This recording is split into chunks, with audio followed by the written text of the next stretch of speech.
All right, so we talked about before my first time seeing a ghost. And I'm going to talk to you about sixth sense. Not sex sense, but sixth sense. And this is the moment that kind of came to me. Um, I don't consider myself a very religious person, although I do believe in heaven, I believe in hell, I believe all that stuff exists. Um, but this was one of the times that really drew everything in for me. All right, I was at a wedding in Tampa at the Hyatt in Rocky Point. So those of you that have been to Tampa, you probably know the hotel that I'm talking about. All right. And anyway, I was at a wedding at one of my coworkers, and this was 21 years ago. And I remembered telling everyone that I worked with, do not call me, don't page me, because this was pager time, and nothing. I'm completely off this weekend. Do not call me, no matter what. And this was before caller ID on cell phones and all that kind of stuff. So I was at this wedding, and I was having Captain and Cokes because that was what I drank at the time, was Captain and Coke. I didn't drink beer. I didn't drink anything else other than I do shot of Rumplemans. That was something I did. And then Captain and Cokes. That was, and chilled SoCo. That was another one. So I remember it was 11:35 at night, and I was drinking my Captain and Coke, and I was goofing around with some other people that I worked with. I had this guy's little bowler's cap on, and then I remember stopping and looking at the person I was with, and I said, I don't feel right.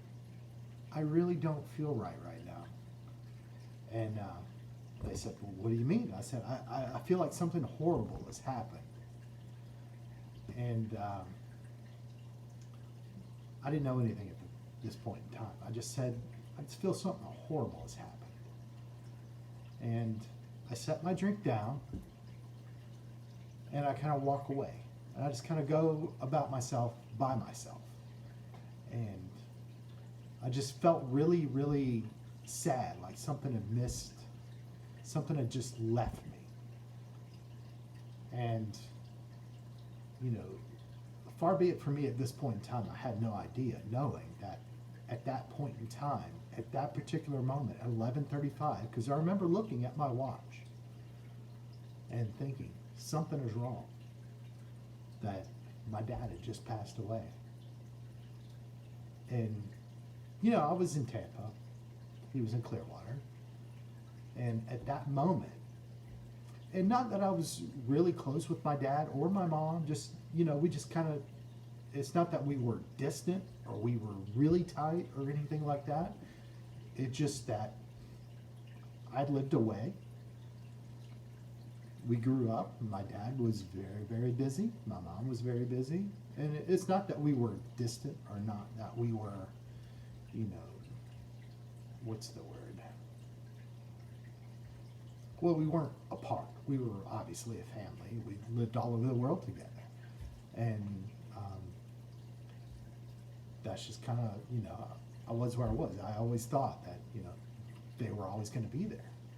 And I never had this feeling before. Not that I'm like I said, I'm not a very religious person. I'm not a very unreligious person. I'm not a very, psychic type, believing in all. I mean, I had no reason to do any of that. I just was into the here and now, and that's just the way it was. And for whatever reason, an immense sadness and immense panic came over me. And sure enough, at that particular moment, and I remember because I was really into watches, as I'm still into watches. The G-Shocks are still my favorite. I remember looking at my G-Shock, and it was the G-Shock Mudman, the one that I've had forever, and I still have. And I looked at it, and it said 11:35. June 28th, well, actually June 27th, at 11:35, I looked at my watch, and I never will forget that time, because after I kind of got over myself, thinking, it's just me just being weird, I'm getting a buzz or whatnot. After the wedding's over, the party's over, got a ride back, got the taxi back to my apartment, and I grabbed my cell phone, and I look, and I've got 27 missed calls on my phone. And so automatically I'm livid pissed, because I told no one to call me. Well, I told everyone not to call me. I didn't care. I just said, do not call me for whatever reason. I don't want to be called. And that was my first mistake. And so I called my voicemail, and just, it was voicemail after voicemail after voicemail. You need to give me a call. And it was my brother. You need to give me a call. You need to call me. You need to give me a call. All right, listen, my brother doesn't call me and tell me to call him for anything. He is the most secure Mr. I've done nothing wrong in my life ever. And that's just who he is. And to be honest with you, he is the pinnacle of what every man should be. He is just he's everything that's right with this world. And don't tell him that. But anyway, it's true. And I do feel that way about you, Toby. So I'm just telling you. So I call, and he's hysterical. And he says, he's dead. He's dead.